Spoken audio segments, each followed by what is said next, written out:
बिस्मिल्लाहिर्रहमानिर्रहीम, अस्सलाम वालेकुम वरहमतुल्लाहि वबरकातुहू। आज मेरी मुलाकात मेरी बहुत प्यारी फ्रेंड है, मेरी कोलीग भी है। हमने इकट्ठे पढ़ा है, इकट्ठे रोए हैं, इकट्ठे हंसे हैं। हमारा फील्ड भी एक रहा, प्रोफेशन भी एक है। हमारा तकरीबन 15 साल का साथ है। बहुत अच्छा टाइम हमने गुजारा। तो हमारी जैसे बच्चे भी एक ही एज के हैं, टीनेजर्स हैं, तो हम बहुत कुछ आपस में शेयर करते रहते हैं बच्चों के हवाले से, क्योंकि हम ये प्रोफेशनल हैं। मैं भी उसी फील्ड की हूँ। हमने अर्ली चाइल्डहुड भी पढ़ा और उसके बाद अब हम प्राइमरी स्कूल में भी काम कर रहे हैं, जो कि बच्चे तकरीबन 12-13 साल के होते हैं। तो उनकी ग्रूमिंग कैसे होती है, क्या होता है, और हमारा ये चीजें हम आपस में शेयर करते रहे। तो आज मेरा बहुत ख्वाहिश थी कि इनको बुलाया जाए और इनके साथ बैठ के कैसी मीटिंग की जाए, जो कि बहुत हमारे बच्चों के लिए, आने वाली जनरेशन के लिए, यंग जनरेशन के लिए एक फायदेमंद साबित हो सके, और पेरेंट्स के हवाले से भी। तो मैं आपको इंट्रोडक्शन कराती हूँ। ये है जी सबा इमरान। अस्सलाम वालेकुम सबा। वालेकुम अस्सलाम। इतना खूबसूरत इंट्रोडक्शन आपने कराया। थोड़ी देर के लिए मैं वापस चली गई उस वक्त में जब हम लोग साथ में पढ़ते थे। आपने जैसे कहा, रोते थे, हंसते थे। तो मेरे ख्याल से अगर हम साथ में ना होते तो हम आज यहाँ ना होते जहाँ हैं। मेरा ख्याल है हम दोनों ने एक दूसरे को बहुत ज्यादा सपोर्ट किया। और हमारे दो और साथी थे हमारे साथ ही। हाँ तो जी, हमने बहुत बहुत अच्छा टाइम गुजारा। बहुत अच्छा टाइम गुजारा अल्हम्दुलिल्लाह। मेरा ख्याल है हम दोनों एक दूसरे को बैकअप करते रहे, ऐसे सब एक दूसरे को करते रहे, को बैकअप करते रहे। बल्कि अभी भी सबा, जब मैं कोई नई जॉब या कहीं जाना होता है तो हम एक दूसरे को पूछते हैं, सबा आज का दिन मेरा कैसा रहेगा, क्या होगा। तो जब तुम कहती हो ना कुछ ठीक हो जाएगा, it's gonna be good, you gonna be good, तो मैं एक वो जैसे मॉरल सपोर्ट आती है, एक दूसरे की स्ट्रेंथ है। अल्हम्दुलिल्लाह मेरे साथ भी हमेशा जब भी कोई नई चीज इस फील्ड से रिलेटेड, कोई जॉब अपॉर्चुनिटी, किसी का भी कोई छोटा सा भी डिसीजन लेना हो, अब घर वालों के बाद में हम सबसे पहले कुत्सिया की तरफ कॉल जाती है कि कुत्सिया मुझे ये ऑफर आई है, या मुझे ये कहा है, मेरे पास ये अपॉर्चुनिटी आई है, कहाँ देखती हो, क्या करें। बिल्कुल ऐसी है। तो हम लोग सोच के और फिर उसके बाद, बल्कि मैं तो हस्बैंड भी यही कहते हैं, आप कुत्सिया से पूछ लो। क्या डिस्कशन करते हैं, डिस्कस करते हैं, और फिर लेकिन अल्लाह का शुक्र है कि हमने जो भी डिसीजन लिए अभी तक माशाल्लाह। एक्चुअली क्या है, बच्चे भी उसी एज के हैं, टीनेजर, जो कि मैं समझती हूँ आसान काम नहीं है। बीइंग अ टीनेज मम, बीइंग मम के आपके लिए टीनेजर के एक अपने ही रोले रप्पे होते हैं, और उनका एक अपना ही किस्म का एक अंदाज होता है। और स्पेशली आजकल की जनरेशन भी सबा, कि आजकल की जनरेशन में हमारे बच्चे किस हद तक टेक्नोलॉजी ओरिएंटेड हो गए हैं, और उनको हर चीज गुडी गुडी नजर आती है, क्योंकि हर चीज उनके सामने उस तरह से पोर्ट्रे हुई होती है। तो उनके लिए जैसे लाइफ के डिसीजन करना, या उन्हें लगता है कि जो चीज सामने नहीं है वो एग्जिस्ट नहीं करती। बिल्कुल बिल्कुल, छोटे छोटे डिसीजन लेना उनके लिए बड़े मुश्किल है। और उनको ऐसे लगता है कि क्यों बर्दाश्त करना है, क्योंकि बर्दाश्त उन्होंने देखी नहीं, कहीं सीखी नहीं, कुछ है नहीं। जो सोशल मीडिया उस पर बर्दाश्त तो कहीं नहीं सिखा रहे हैं किसी को। तो बच्चों को लगता है हर चीज जो सामने है, बस उसने ऐसे क्यों कर दिया, तो उसने ऐसे क्यों कर दिया। बिल्कुल। तो कितना मुश्किल है। हाँ, आप सही कह रही हैं। जब हम लोग बच्चों के वो राइट्स की बात करते हैं, तो वो राइट्स जो हैं उनको हम गलत मायने में लेते हैं। जिन्होंने कहा है कि child need to be heard as well as seen. ठीक है, हाँ, बच्चों को हम सुने भी, सुनने में और उनकी ही मानने में बड़ा फर्क है। ठीक है ना, हम सुने और हम उनको एक्नॉलेज करें कि हाँ जी, मुझे समझ में आ रही तुम क्या कह रहे हो, लेकिन जरूरी तो नहीं जो तुम कह रहे हो वो मानी भी जाए या वो सही हो। अक्सर होता है वो ठीक भी होते हैं। हमारे लिए भी मैं समझती हूँ कि पेरेंट्स के लिए भी ये बड़ी वो बात होती है कि आप उनको एक्नॉलेज करें, समझें। वालिदैन भी हमेशा सही नहीं होते। हम इंसान हैं, गलतियां तो बंद होती हैं, हमसे हो जाती है, उनसे। तो दोनों तरफ से एक्सेप्टेंस तो है ना, आप भी एक्सेप्ट करें। मैं समझती हूँ मैंने अपने बच्चों के साथ बहुत ग्रो किया, खुद से मैंने बहुत कुछ सीखा। लेकिन अभी मैं ये समझती हूँ कि जैसे हम लोग पेरेंट्स जिस जगह पे हम लोग हैं, हम अपनी बच्चों की एज के 30 साल बाद खड़े।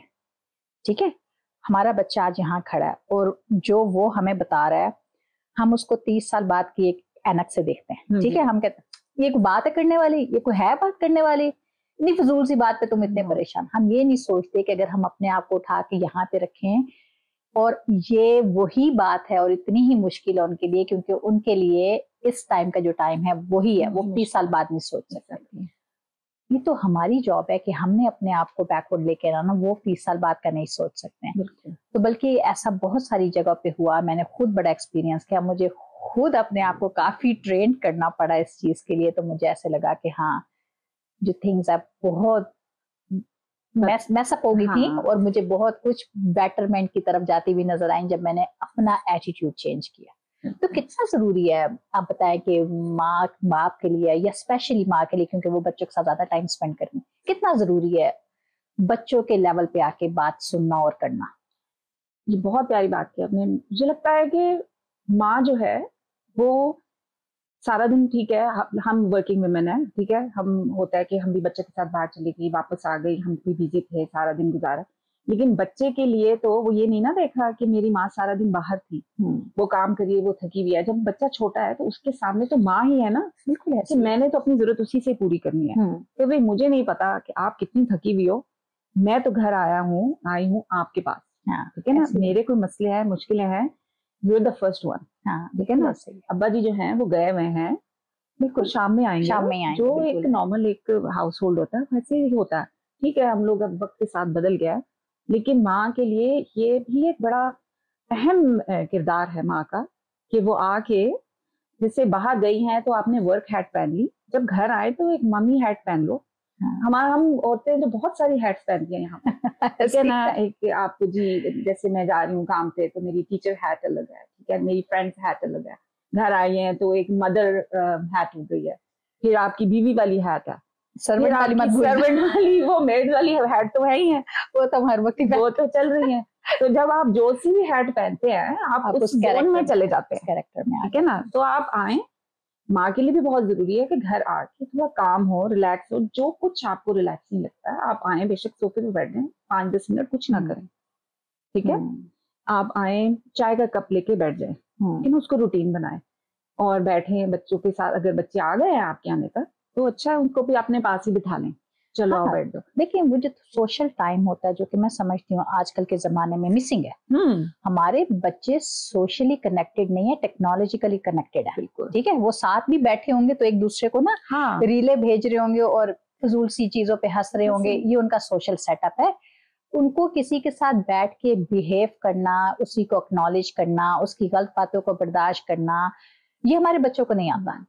तो ये मुझे लगता है कि ये हमारे बच्चे नहीं, एक जनरली इस दौर के बच्चे, ये जनरेशन को ये सोशल स्किल्स नहीं आते हैं, बड़े मुश्किल है।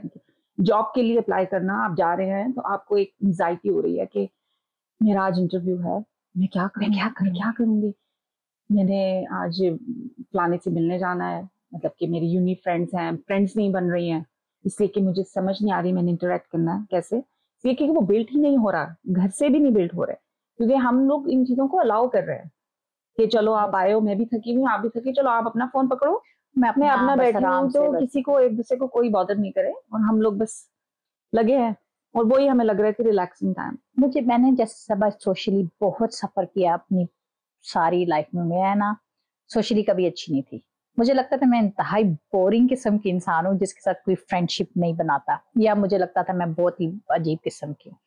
तो मेरी कभी फ्रेंड्स, जैसे मैंने बहुत स्ट्रगल की, मैं मेरे हर जमाने में मर के एक फ्रेंड रही है, एक हर स्टेज में एक। और जब यहाँ पे आई ना, तो स्कूल में जब बच्चे स्कूल जाना शुरू, तो वहां पे जो मम का ग्रुप था, खड़े होके गप्पे मारना 2-2 घंटे, तो मुझे इतना अच्छा लगता था कि यार कोई लाइफ है, मैं किसी से अपनी को बात कर सकती हूँ क्या, हर वक्त नैपी, बॉटल्स, बर्तन, सफाइयों के अलावा भी कोई जिंदगी में बात है करने वाली। जरूरी था वो वाला, कितना जरूरी है वो अपना सोशल सेटअप बनाना। बिल्कुल, उसका खैर क्रेडिट मेरी बहनों को भी जाता है, क्योंकि बहनों के साथ मेरा इतना स्ट्रॉन्ग बॉन्ड अल्हम्दुलिल्लाह इस टाइम तक है कि शायद वो फ्रेंडशिप की जरूरत बाय नस, लेकिन मैंने सफर किया, क्योंकि जब कॉलेज स्कूल में जाती थी तो बहुत दफा अकेली बैठती थी। अब देखिए मैं एक दिन की बात नहीं कर रही, मैं उस टाइम की बात कर रही हूँ, कितनी जिंदगी मैंने अकेले बेंच पे बैठ के गुजारी कि मेरे साथ कोई फ्रेंड्स नहीं थे। तो आपकी फीलिंग्स कैसी होती थी आप उस वक्त?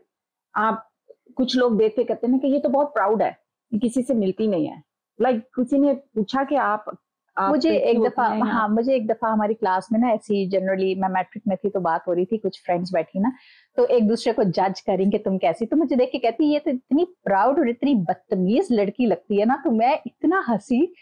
मैंने कहा देखें लोग मेरे बारे में कैसी जजमेंट रखते हैं, मे बी वो किस हद तक, मैं तो अल्लाह माफ करे नहीं कहती बदतमीज, लेकिन मैंने कहा देखो, क्योंकि मेरे पास वो स्किल नहीं थी कि मैं फ्रेंडशिप बना सकूं, एक चीज डिलीवर कर सकूं, गेन कर, हालांकि ऐसी बात नहीं थी। मेरी जो बनी भी फ्रेंड्स ना, इस टाइम वो मेरी बहन की फ्रेंड्स है। तो लाइक लिटरली वजह होता था कि वो कहती है कि हमारी उसके साथ ज्यादा अच्छी दोस्ती है, तुमसे इतनी नहीं थी जितनी तुम्हारी बहन के साथ है, क्योंकि वो सोशली बहुत। तो यहाँ पे जो हम स्कूलों में पढ़ते हैं, ये जो सोशल स्किल्स और 5 डोमेन्स, कौन कौन सी 5 डोमेन्स हम पढ़ते हैं सबा? हाँ जी, फिजिकल हो गई, सोशल, इमोशनल, कॉग्निटिव, लैंग्वेज और फिजिकल। कितनी जरूरी है उसमें, सबसे जरूरी सोशल इमोशनल को मुझे लगता है कि सबसे ऊपर। देखिए, बच्चा जो है एकेडमिकली बहुत स्मार्ट हो, ठीक है, लेकिन जब आप फॉर इंस्टेंस हम लोग अर्ली चाइल्डहुड से ही ले लें, ठीक है ना, बच्चा पढ़ रहा है, बड़ा अच्छा जा रहा है, उसको अपना नाम लिखना आ गया है, वो नंबर रिकग्निशन कर रहा है, लेटर रिकग्निशन कर रहा है, उसको राइम्स अच्छी से आ गई हैं, ठीक है, वो बच्चा और वो दूसरा बच्चा जो इन सब चीजों में इतना अच्छा नहीं है लेकिन वो सोशली बहुत अच्छा है, ठीक है ना, वो बच्चा ज्यादा थ्राइव करता है कंपेयर टू जो बहुत पढ़ने लिखने में हो, स्टूडियस हो। मैं ये नहीं कहती कि स्टूडियस होना कोई बुरी बात है, मैं अपनी ही मिसाल लेती, क्योंकि मेरा बेटा जो था वो पढ़ने लिखने में ठीक था लेकिन उसके सोशल स्किल्स अभी डेवलप नहीं हुए थे।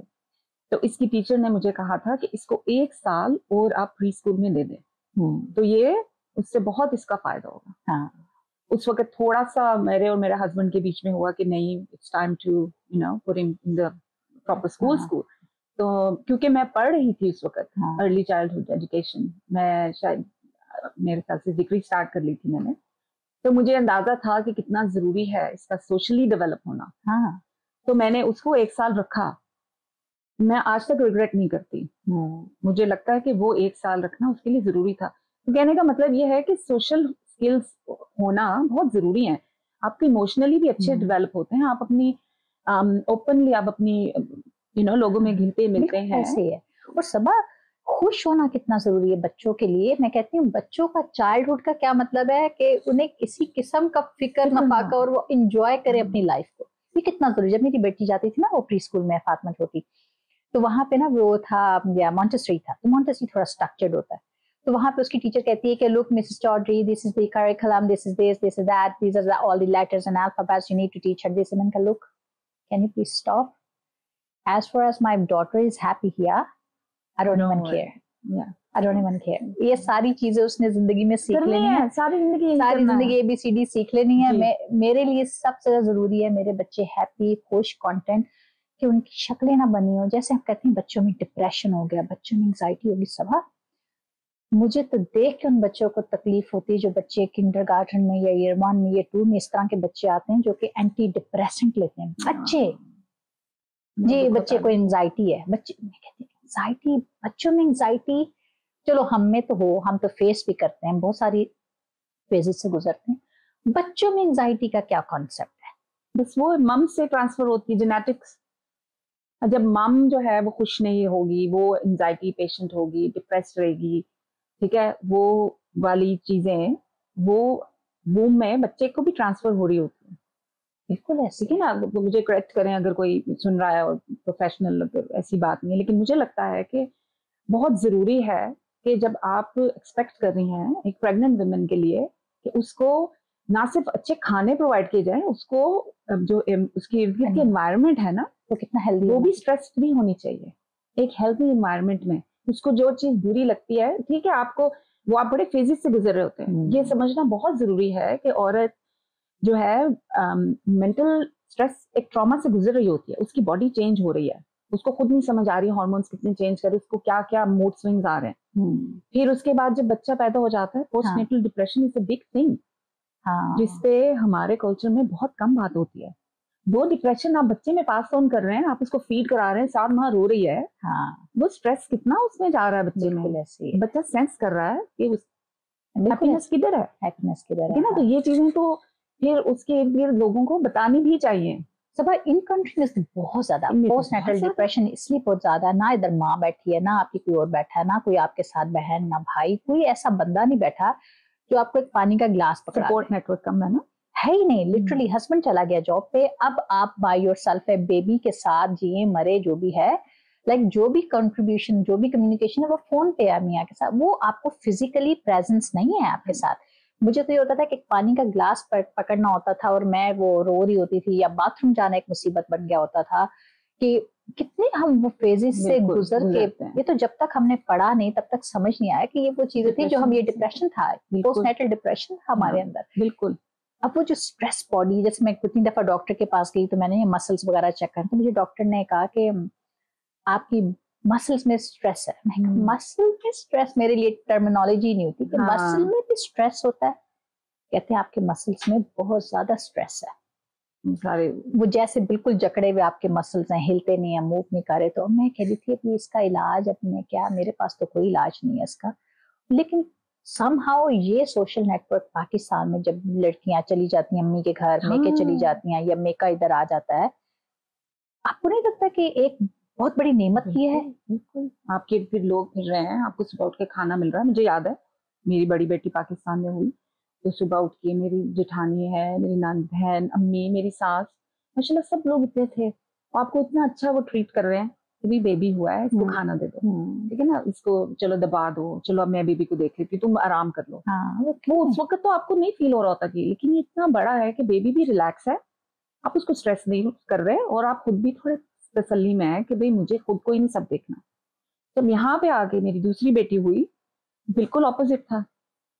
अल्लाह का शुक्र है कि मेरी फैमिली थी वहां पे, हमारी आंटी लोग आते थे, लेकिन सारा दिन तो कोई आपके पास नहीं ना 24/7 अवेलेबल। तो वो आपको, और मुझे वो फीलिंग समझ नहीं आती थी। लेकिन जैसे पाकिस्तान में ये भी कॉन्सेप्ट है कि भाई हमारी प्राइवेसी है जी, हमारी प्राइवेसी, आप हमारे घर ना आए, पता नहीं हर वक्त आए रहते हैं और ये और वो। लेकिन मैं कहती हूँ जब तक वो इस सेटअप में नहीं ना आएंगे, उन्हें इस चीज का एहसास नहीं होता कि कितनी बड़ी ब्लेसिंग है ज्वाइंट फैमिली का, वो वाला पार्ट जो कि आप इग्नोर नहीं कर सकते। कि आपके साथ कोई एटलीस्ट बैठ के बात करने वाला है, कोई पूछने वाला है, कोई खाना दे दे, कोई आपको बता दे कि हाँ जी कोई बात कर दे, आपके लिए तो बड़ों बूढ़ियों की सियानी बातें होती हैं। बिल्कुल ऐसे कितनी जरूरी है। तरबियत ऐसे थोड़ी कि आपको बैठ के इधर आई जी आज मैं आपको तरबियत का चैप्टर 3 पढ़ा रही हूँ। हाँ बिल्कुल ऐसे ऐसी है ना कि आप बैठे हुए, हम हमारे बच्चे भी पल भर रहे हैं दादी नानी फूफी चाची में, वो जी कोई अच्छी बात पिक कर ली, नहीं पुत्र इंज नहीं करीदा, या इस तरह नहीं, इसको ऐसे करते हैं, मेहमान आते हैं तो this is how you treat behave. तो वो ये तरबियत के हिस्से हैं। लेकिन ये चीज यहाँ पे कितनी मिसिंग है। हमारे बच्चे एक कह लो कि एक हॉल के अंदर पल रहे हैं, यहाँ के जो बच्चे हैं कि पाकिस्तान हमने कौन सा रोज जाना है, पाकिस्तान जाना मुश्किल है। जब बच्चे बड़े हो जाते हैं, किसी की यूनी तो किसी की जॉब, किसी का ये तो किसी का कुछ, इतने हिस्सों में वो डिवाइडेड है आपकी लाइफ कि हर एक को जोड़ते जोड़ते एक बड़ा मुश्किल लगता है कि एक कब जाएंगे पाकिस्तान और क्या होगा। तो हमारे बच्चे हर कोई अपने अपने हॉल में एक जिंदगी गुजार है ना, ऐसी है ना, हर एक की अपनी एक प्राइवेसी, समझते भी हैं बच्चे जी हमारी प्राइवेसी, इस किस्म की भी बात बच्चे करते हैं। हालांकि ऐसी बात नहीं है। अगर फैमिली के बीच में भी बैठे, वही बात है कि ये जो टेक्नोलॉजी है इसने तो ऐसा टेक ओवर कर लिया। प्राइवेसी तो आपके हाथों में है, आप बस, अब आपको पता भी नहीं है सामने से क्या हो रहा है, तो आप बिल्कुल मैसेज कर रहे हैं या देख रहे हैं। इसके लिए बहुत जरूरी है कि माँ वो बच्चे के बीच में वो रिलेशन हो, कि एक फ्रेंडली, जहाँ हमारी बात स्टार्ट हुई थी कि फ्रेंडली रिलेशन होना बड़ा जरूरी है। मैंने भी बड़ी देर से लर्न किया, लेकिन मुझे लगता है कि वो वक्त जब बच्चे की तरबियत का टाइम होता है, उस वक्त शायद माँ फ्रेंड नहीं बन सकती, क्योंकि बच्चे बहुत छोटे होते हैं, ठीक है ना, आपको बताना है कि ये ऐसे नहीं करना, ये वहां नहीं करना, ये प्यार से बात कर ली। जिससे जिससे बच्चे ग्रो होते हैं, ठीक है ना, फिर आपको वो ज्यादा बात बताने लग जाते हैं, ठीक है ना, फिर वो आपसे डिफरेंट तरह की बातें शेयर करते हैं। इवेंचुअली स्लोली जैसे अब मुझे अच्छा लगता है कि मैं कहती हूँ कि हाँ मेरी बच्चियों के साथ अच्छी दोस्ती है। मैं बेशक उनकी बेस्ट फ्रेंड नहीं होंगी, लेकिन मैं उनकी फ्रेंडली मम हूँ। बेस्ट फ्रेंड बनना भी नहीं होता। हाँ, पेरेंट्स तो एक्चुअली तो पेरेंट्स ही है ना फिर। बिल्कुल ऐसे। आपने अगर माँ बाप ने नहीं उन्हें मना करना, टोकना नहीं है, तो फिर कोई साथ वाला तो आकर नहीं बताएगा। बिल्कुल ऐसे ना। तो ऐसे तो आपको क्या लगता है? हाँ, जैसे समटाइम हमारे बच्चे भी, मैं कभी फील करती हूँ इन बच्चों में भी एक एंजाइटी और एक डिप्रेशन वाली जो फेज आती है, समटाइम बच्चे भी अपने आप को एक बबल में बंद कर लेते हैं कि yes I am going through something but I am not ready to talk about it ना। बच्चे ऐसे बिल्कुल।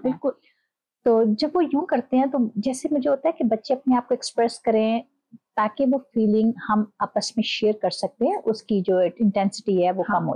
लेकिन समटाइम जैसे मैं बताती, मेरी बेटी एक दफा स्कूल से आई तो बड़ी आके इधर से उधर जा रही है, गुस्सा चढ़ा हुआ उसको, और ये और वो, मुझे आइडिया तो हो गया कि गुस्से में है। तो मैंने उससे पूछा क्या हुआ, कुछ नहीं हुआ मुझे। अच्छा, मैं फिर चली गई। पूरे दिन ये 3 से 4 दफा मैंने पूछा और एक ही जवाब, मुझे कुछ नहीं हुआ, मुझे कुछ नहीं हुआ। तो फिर उसके बाद शाम जब हुई तो मेरी दूसरी बेटी ने आके कहा कि वो रो रही है अंदर, और फिर मुझे तो गुस्सा चढ़ा। मैंने उससे जाके कहा, मैंने कहा क्या हुआ, सुबह से अपनी शक्ल बनी हुई, आप बताती है। कहती क्यों, मेरा घर नहीं है, मैं रो नहीं सकती। मैं कहा आप रो, 100 दफा रो, लेकिन ये मत कहो कि मुझे कुछ नहीं हुआ। कहती नहीं, फिर आप मुझसे रीजन पूछेंगी। मैंने कहा मैं आपसे कोई रीजन नहीं पूछूंगी, लेकिन मैं जानना चाहती हूँ आपको क्या हुआ। कहती मैं I didn't have a good day today, मेरा डे बहुत डिप्रेसिंग था।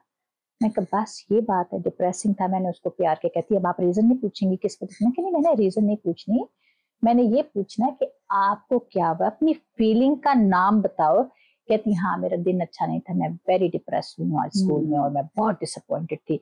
और उसके बाद मैंने उसको प्यार किया और मैं कमरे से आ गई। सुबह एग्जैक्टली 10 मिनट बाद उसके अंदर से हंसने की आवाज आ रही थी। वो एक चाहती थी कि कोई आ जाए। सबा उसने जब अपनी फीलिंग को नाम दो, और ठीक है खुद से एक्नॉलेज करना भी जरूरी है। जैसे मैं ये समझती हूँ कि जब मैं क्या करती हूँ, जब मुझ पे डिप्रेशन नहीं, जब कोई चीज मुझे अच्छी नहीं लगती, मैं अपने आप को ना हॉल में बंद कर लेती हूँ और मैं फिर बता देती हूँ कि मैं अपसेट हूँ, लेकिन मैं अभी बात नहीं करूँगी। तो मेरी बेटी भी पूछती है मामा बता दें क्या हुआ, कुछ नहीं होता, तो ये वो। तो मुझे ऐसा लगता है मुझे कितने दिन लगते हैं उससे। और एक दफा ऐसी बात, तुम्हारे घर में हम कहीं बैठे तो मैं बड़ी ज्यादा किसी बात पे अपसेट थी और मैंने अपने आप को बिल्कुल ऐसे ना हॉल में बंद किया हुआ था। तो वहां पे तुम थी और एक और हमारी फ्रेंड वो थी, तो ऐसी कोई जनरली बात, वो बात एग्जैक्टली वही थी जो मैं फेस करी। वो बात जब हुई ना सबा, तो मैंने कंट्रीब्यूट तो नहीं किया, लेकिन मैंने वो बात सुनती सुनती सुनती, तो जो मैंने ऐसे होल्ड किया हुआ था, वो जब लेट गो किया ना, वो इतना मुझे इजी लगा। मैंने कहा बात करना बहुत जरूरी है, इजंट इट, कि हम हर चीज होल्ड नहीं कर सकते। आप कब तक होल्ड करेंगे, आप बर्स्ट हो जाएंगे एक टाइम पे आके।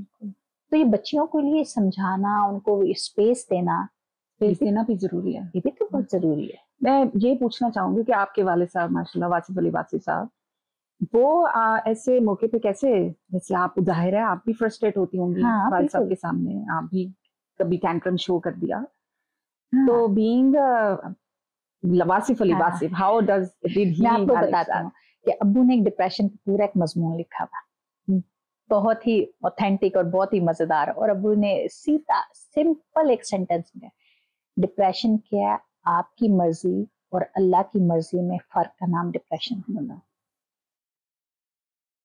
सिंपल, बहुत डीप और बहुत डीप, कि मैं चाहती हूँ कि मेरा जो घर है ऐसा हो वैसा, यू नो, नहीं है क्योंकि अल्लाह ने नहीं चाहा, अल्लाह ठीक है अब नहीं है। अब या तो मैं मान लूं और या फिर डिप्रेशन में चली जाऊं। सिंपल, मेरे पास ये चीज नहीं है। जैसे बच्चियां हमारी आजकल की हर चीज फैसिनेशन इतनी ज्यादा, इतना मीडिया, सोशल मीडिया, हर चीज फैंटेसी है, रियलिटी उन्हें नहीं पता। इतनी इंफॉर्मेशन है कि कॉम्प्रिहेंड करने का उनके पास टाइम भी नहीं है, शायद वो कर भी ना सके। तो हर चीज जब सामने आपके पास शाइनी शाइनी सब कुछ नजर आ रहा है, गुडी गुडी नजर आ रहा है, तो जब उसकी रियलिटी में जाते हैं तो वो कहते हैं ये तो ऐसा नहीं है जी। एंजाइटी, डिप्रेशन, मैं क्यों नहीं ले सकती, ऐसे क्यों नहीं हो सकता, मैं मायूस हो जाते हैं और शक्लें बन जाती हैं बच्चों के। बिल्कुल ठीक है, ये हमारा नहीं, हर बच्चे का है। तो मैं बच्चे से कहती हूँ बेटा जरूरी नहीं जो हर चीज दुनिया की बनी है वो हमारे लिए। मेरे को पता क्या करते थे, कहते थे बेटा शॉप पे जाया करो, दुकानों पे जाया करो, सारी महंगी चीजें देखा करो और अपने नफ्स को टेस्ट किया करो, क्योंकि हर चीज खरीदने के लिए कर सकते। अब दुकानों पे जाके अच्छी चीजें देखना, अब क्या है, नफ्स का कंट्रोल, कि है सब कुछ हम पढ़ा हुआ लेकिन मेरे लिए नहीं है। ये ट्रेनिंग का हिस्सा होना चाहिए, हमें बच्चों को बताना चाहिए। तुम देखो हम खुद समटाइम कहते हैं यार वो देखा ना फलाना सूट कितना प्यारा लग रहा है। हाँ, हमारे नीड्स और वांट्स में डिफरेंट पता होना चाहिए। कभी कभी मेरी बेटी मेरे साथ जाती है ना, कभी मैं कहती हूँ कि बहुत अच्छा, तो कहती है कि यू नीड इट और यू वांट इट। हाँ, मैं कहती हूँ कि I don't need it, I think I want it. तो वो कहती है कि रहने दें। हाँ, कितनी अच्छी बात है कि आप ऐसे क्यों ले रहे हैं। तो फिर वही चीज मैं भी कभी कभी इनको कहती हूँ कि क्या आपकी वांट है, ये नीड है। हाँ, नीड है तो how bad you need it. हाँ एग्जैक्टली, नीड तो ऐसी है कि उसके बगैर गुजारा। हाँ ठीक है, अगर तो बिल्कुल ही ऐसी बात है तो ठीक है, गो फॉर इट। फिर उसमें भी आप देखें भी कौन सी वाली आपको लेना चाहिए, क्या है। लेकिन हाँ, अपने बहुत खूबसूरत बात की उन्होंने कि नफ्स पे कंट्रोल करना कि डिप्रेशन जो ये भी है फरमाया करते थे कि जो पसंद है हासिल कर लो, या फिर जो हासिल है उसको पसंद कर लो। वाह, जबरदस्त। कितनी आसान बात है, ये हो वो हो वो हो कर लो, हाँ, या जो हासिल है उसको पसंद कर लो। बहुत खूबसूरत बात। हम यही बातें समझ जाएं तो जिंदगी आधी से ज्यादा तो आसान है। मतलब आप खुश हैं फिर अपनी जिंदगी में। बिल्कुल, अल्लाह का शुक्र अदा करना और सही मायने में अदा करना, मेरे ख्याल से हमें ये बच्चों को सिखाना चाहिए। उनके अंदर बस कह लो कि ठूस दें ये बात कि अल्लाह का शुक्र अदा करें कि जिस पे कंटेंट होना जो है, अल्हम्दुलिल्लाह। Out there so many people जो आपको देख के रश कर रहे हैं, आई विश कि मेरी लाइफ ऐसी हो, और आप ऊपर वाले को देख रहे हैं कि हाँ मुझे तो चाहिए। सब बात अब हम स्कूल में जहाँ काम करते हैं, जिन स्कूलों में जिन बच्चों को मैं देखती हूँ, और कभी हो ना ओपन डे स्कूल में, तो जब उनकी फैमिलीज आती हैं, मैं हर फैमिली को देख के कहती हूँ अल्हम्दुलिल्लाह या अल्लाह तेरा करम है, या अल्लाह हम ऐसे नहीं, अल्हम्दुलिल्लाह या अल्लाह हम ऐसे नहीं, या अल्लाह तेरा करम है हम ऐसे नहीं, या अल्लाह तेरा शुक्र है मेरा बच्चा ऐसा नहीं है। जब मैं ये हॉस्पिटल भी जाती हूँ फातिमा की, जब इसकी सालाना वो होती है इसकी चेकअप्स वगैरह, तो मैं वहां जाके जिस बच्चे को देखती हूँ मैं अल्हम्दुलिल्लाह या अल्लाह तेरा शुक्र, इतना कर्म अजीम है। मेरा बच्चा अगर व्हील चेयर पे होता तो मैं क्या कर लेती। जिनके होते हैं वो क्या कर लेते हैं, सवाए मानने के, झुकने के, आपके अलावा कोई ऑप्शन नहीं ना। हम सोचते ही नहीं, हम अपने बच्चों को भी नहीं ये सोचाते ही नहीं है कि बेटा ये आप भी हो सकते। बिल्कुल, अगर आपको आज अल्लाह ने खूबसूरत चेहरा दिया, इसमें आपका कोई कमाल नहीं है। मैं आपको बताती हूँ, एक दफा क्या हुआ कि अब्बू कहीं जा रहे थे गाड़ी पे, तो साथ में से रेडी गुजरी थी, रेडी गुजरी और आके ना गाड़ी में लग गई। तो अब्बू के साथ भी बैठा, तो निकला बंदा बाहर गुस्से से जाके ना उसको गिरेबान से पकड़ लिया। तो अब्बू ने कहा छोड़ो उसको, जाने दो। उससे माफी मांगी, गाड़ी में आके कहते हैं याद रखना ये तुम भी हो सकते हैं, जिसमें तुम्हारा कमाल नहीं है कि तुम गाड़ी में बैठे, ये तुम भी हो सकते हैं। हमेशा ये सोचना चाहिए कि छोटी छोटी बातों पे शुक्र अदा करना। इतनी छोटी बात पे भी कि जैसे आज पार्किंग आराम से मिल गई, अल्लाह तेरा करम है, शुक्र है। मतलब इट्स अ बिग थिंग, आपको स्ट्रेस नहीं हो रही यार। बिल्कुल है ना, ये भी हम तो एक ले लेते हैं ना आजकल के, तो ये फर्स्ट वर्ल्ड की प्रॉब्लम्स ही है ना कि मुझे जी इस शॉप से ये नहीं मिला, मुझे दूर जाना पड़ेगा। ओहो आज तो मेरा इंटरनेट ही नहीं चल रहा, ये नहीं चल। अब ये देखो यार, ये बच्चों में अगर ये स्ट्रेस है, मेरा चार्जर नहीं मिल रहा, कहाँ है, पूरा घर से उठा है, जो गुस्सा आ रहा है ये है, वो चार्जर ही तो है ना। तुम्हारा क्या दुनिया से रास्ता खत्म हो गया तो घर वाले नहीं नजर आ रहे? मुझे ऐसा लगता है सबा हम अपनी नेमतों का एक तो गौर नहीं करते कि अल्लाह ने हमें, आप itself being a human being देखें, हम अल्लाह की नेमत ही नेमत, जिंदगी दी है अल्हम्दुलिल्लाह, बेहतरीन दी अल्हम्दुलिल्लाह, जिस्म में कोई फॉल्ट नहीं अल्हम्दुलिल्लाह, सारे अज़ा पूरे अल्हम्दुलिल्लाह। एक उंगली ना हो तो आप इसका रिपेयर नहीं कर सकते, नाखून ना हो तो आप इसको रिपेयर नहीं कर सकते, खुद तो कुछ भी नहीं कर सकते, कुछ भी नहीं कर सकते। आपके जिस्म के अंदर इतनी बड़ी मशीनरी रन कर रही है और उसकी कोई आवाज नहीं है, कोई आवाज नहीं है उसमें। वाकई में छोटी छोटी इतनी डिटेल्स हैं, इतनी डिटेल है जो अल्लाह सुब्हान तआला ने इंसान के अंदर डाली है। जब मैं ना फातिमा का एको टेस्ट होता है ना, मैं इसका जब देखती हूँ ना, तो मैं कहती हूँ अल्हम्दुलिल्लाह या अल्लाह, ये दिल है जो धड़क रहा है, ये खून है जो गुजर रहा है, इतनी बड़ी मशीनरी और उसकी कोई साउंड नहीं है। बहुत हल्की सी आपको लगाने पड़ते हैं आले। हाँ, आपको आले लगा के दिल की धड़कन सुननी पड़ती है। और देखें, अगर शुक्र अदा करने लगे तो मैं कहती हूँ आप बंदा सजदे से ना उठे, और गिला करने लगे तो हर चीज गिला है, हर चीज हमारे अंदर गिला है। ये ऐसे क्यों हो गया, तो वैसे क्यों हो गया। अब्बू के पास उस टाइम पे हमारे घर के जैसे सबा हालात ऐसे थे कि रिस्क की फरावानी और हालात की तंगी, जैसे फकीरों के घर होते, इंतहाई तंगी। उस टाइम पे हमारे घर में जो लोग आते थे वो अमीरों कबीर लोग, तो गाड़ियों में, और कैसी कैसी गाड़ियां, मर्सिडीज और ये और वो और वो। और हमारे पास लिटरली हॉल में अब्बू की चेयर होती थी, नीचे कारपेट, सब लोग नीचे बैठते, लाइक फर्नीचर वगैरह कुछ भी नहीं होता था। तो क्या अब्बू के दिल को कभी ये होता होगा कि मैंने ये जिंदगी जो अपने हाथों से चूज की है, क्योंकि अब्बू ने सीएसएस का एग्जाम दिया, अब्बू को तो बड़ी अच्छी ऑफर शॉफर भी हुई, छोड़ के सब छोड़ के इस रास्ते पे, तो क्या उन्होंने कभी सोचा होगा कि मेरे बच्चे कल को कहाँ कैसे क्या होगा, या उनको क्या खिलाना है, क्या पिलाना है, कपड़े कैसे होने चाहिए, अच्छे होने चाहिए? नहीं, तवक्कुल अल्लाह के साथ इस हद तक तवक्कुल कि नहीं, मैं लोगों की खिदमत करता हूँ, मेरा मेरा वारिस अल्लाह है। बिल्कुल। तो ये तवक्कुल कहाँ से आना सब हमारे बच्चों में, किसने सिखाना है? मुझे लगता है कि जैसे बीइंग अ पेरेंट्स, पहले हमें कंटेंट होने की बहुत जरूरत है, हर चीज पे उनके सामने शुक्र अदा। तो आपके कितने इस तरह की कह लो के पास ऑन करते हैं आप बच्चों में, जो आपने अपने वालिद साहब से सीखे, तो आप आगे?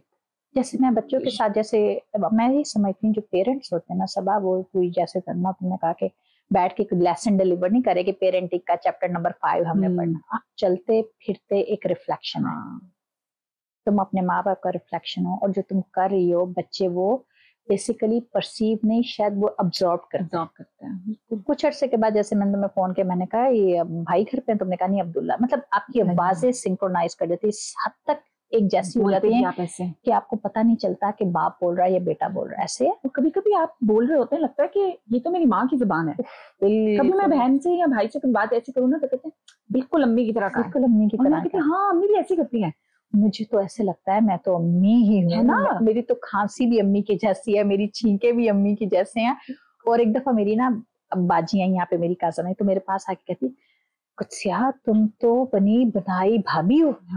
मैंने कहा है? कहती मैं मान नहीं सकती कि तुम भाभी बन गई हो। मैंने कहा देखिए इतना अरसा दूर रहने के बाद भी वो ट्रेड्स आप में जैसे जाते हैं, साथ में आपके साथ साथ साथ साथ चलते। कितना जरूरी है कि माँ बाप दोनों, क्योंकि बाप भी एक घर का सरबराह होना है, हुक्मरान है की सल्तनत का, उसका भी एक रोब दबदबा, प्यार मोहब्बत अपनी जगह, शफकत अपनी जगह, उसमें कोई दूसरी बात तो है ही नहीं, लेकिन एक रोब भी होना चाहिए, बहुत जरूरी है। और वो माँ जो है डेवलप कराती है, बाप की इज्जत कराना, ठीक है ना, बाप के आगे जबान ना चलाना। हमारे तो अभी भी कभी अल्लाह बख्शे अबू कभी बात अगर नहीं भी कोई आपको ज़ाहिर नहीं पसंद आई तो आप ये नहीं कहेंगे कि मुझे आप ऐसे क्यों कह रहे हैं या ये नहीं, अच्छा ठीक है, लेकिन ऐसे भी हो सकता है। अपनी अम्मी से भी आप, अम्मी से शायद फिर भी आप थोड़ा बहस कर लेते हैं, अम्मी से ना, वालिद से नहीं करते हैं। पर अब ठीक है, हमारे बच्चों में एक अच्छा सा फ्रेंडली रिलेशन भी है, ठीक है ना, बाप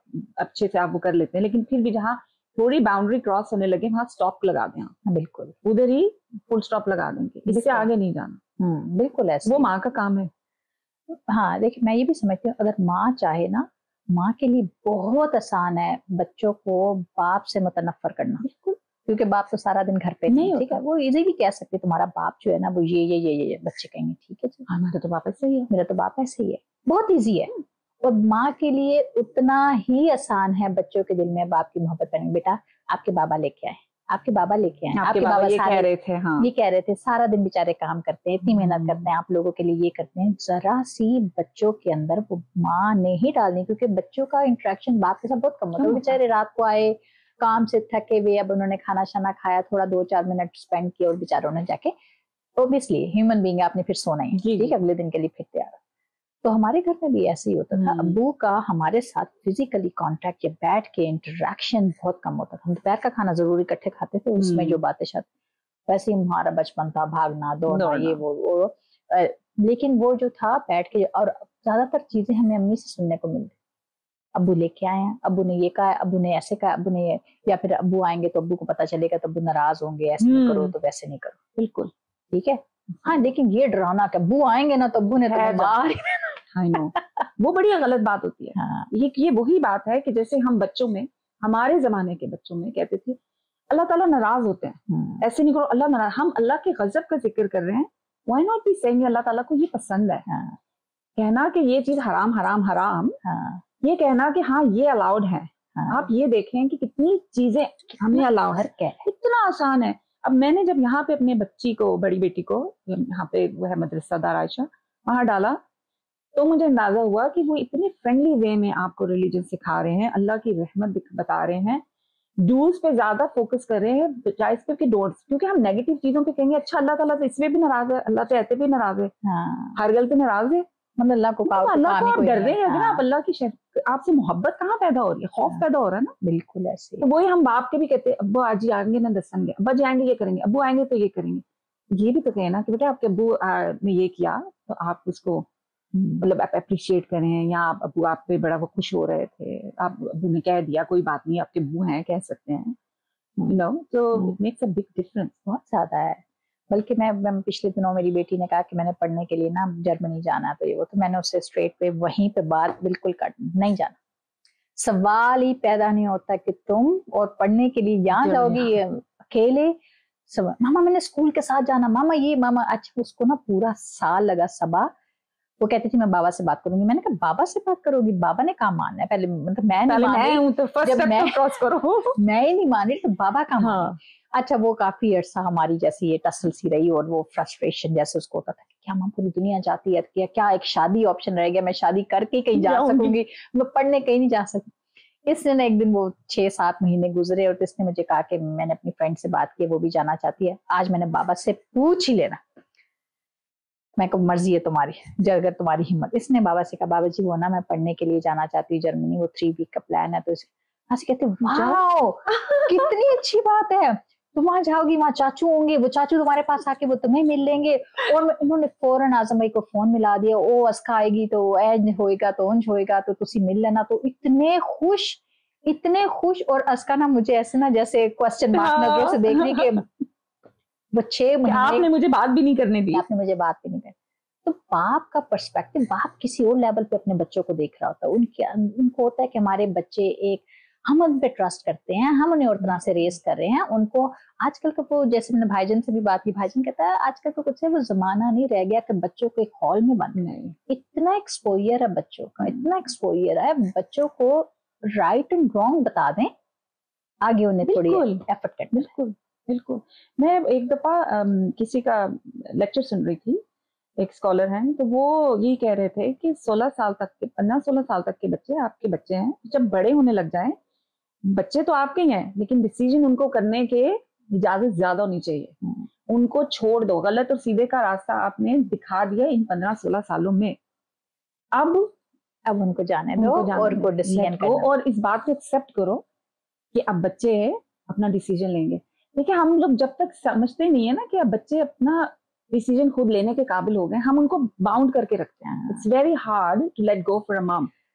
हाँ बिल्कुल। लेकिन अब बड़े, जैसे मेरे माशाल्लाह, आपके मेरे बच्चे 2 तो 20 प्लस हो गए हुए हैं माशाल्लाह से, तो मैं कभी कभी देखती हूँ कि उसको मुझे लेट गो करना मुश्किल लग रहा होता है। अम्मी मैं ये कर लूं, उसकी मेहरबानी है, वो मुझसे पूछती है, मैं पूछेगी तो मैं क्या लगे मैच्योर एडल्ट, मैच्योर तो नहीं है लेकिन एडल्ट है, एडल्ट हो गए, तो वो कर सकती है ना ये डिसीजन कि मैं आज ही बाहर जा सकती, लेकिन वो पूछते हैं और मैं वहां पे भी कभी कभी कहती हूँ कि नहीं बेटा, फिर मैं अपने आप को सुनाती कि यार उसने पूछा है, ठीक है ना, उसको पता है कि मैंने इतने बजे तक वापस आना है, वो 22 साल की हो गई है, ठीक है ना, और कितने दिन है मेरे साथ, अल्लाह को बेहतर पता है ना। हाँ बिल्कुल ऐसे। तो आप जैसे मैं इतनी जितनी मेरी मतलब मेरी बेटी भी थी, तो मैं तो अपने डिसीजन खुद ले रही थी ना, तो वो मेरे साथ है तो वो अपने डिसीजन खुद क्यों नहीं ले सकती। हमने उनको कितनी देर तक रोका हुआ है, बहुत मुश्किल है ना, पेरेंट्स लेट को करना बहुत मुश्किल है। मुझे पता है जब उमर ने जब ड्राइविंग लाइसेंस लिया, तो जिस दिन लिया उस दिन मुझे कहता है कि मैंने ना पार्क जा रहा हूँ, वहां पे सारे सॉकर खेल रहे हैं तो मैं जा, तो मैंने कहा लाइसेंस लेने का ये मतलब थोड़ी है कि तुम आप गाड़ी चलाओगे। तो मेरे हस्बैंड कहते हैं फिर इसका मतलब क्या है। मैंने कहा वो गाड़ी चलाएगा मतलब निकल जाएगा घर से, तो मुझे कहते हैं हाँ अब वो निकल जाएगा और हम उसको जाने देंगे। मुझे कहते हैं आप जाओ बेटा, जाके वहां जाके फोन कर देना।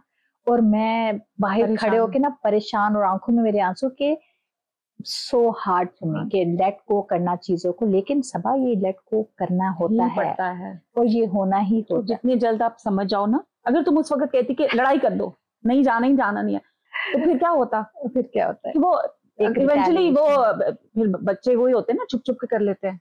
एक दिन होता कि भाई मैंने तो लाइसेंस लिया, मैं क्या करूं, खुद ही निकल जाओ। बच्चे का तरह तो बच्चे गलत इस्तेमाल करने से बेहतर है कि आप उनको सही रास्ता दें और उनको थोड़ी स्पेस देना बहुत जरूरी है।